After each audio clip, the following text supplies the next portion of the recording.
با VPN نمیتونیم بریم داخل اپلیکیشن های ایرانی و بانکی. میتونی یه شورتکات بذاری که وقتی اپلیکیشن بانکت باز میشه VPNت قطع شه و وقتی بسته میشه دوباره خودش وصل بشه. میری داخل اپلیکیشن شورتکات، یه دونه شورتکات ایجاد میکنی، set VPN رو سرچ میکنی.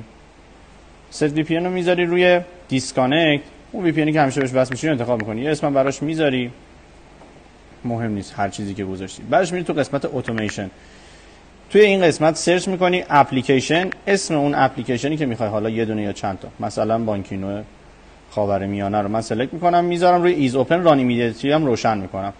توی قسمت بعدی اون شورتکاتی که درست کردی رو انتخاب میکنی، یه شورتکات دیگه هم دوباره ایجاد میکنی، همین مراحل رو برعکسش رو انجام میدی. یعنی میذاری روی کانکت، دوباره یه اسم براش میذاری، شورتکات تو که درست کردی میری توی قسمت اتوماسیون، یه اتوماسیون دیگه دوباره اپلیکیشناتو سرچ میکنی، این بار میذاری روی ایز کلوز و تیک ایز اوپن رو برمیداری، ران ایمیدیتلی رو میزنی و شورتکات جدیدت رو انتخاب میکنی.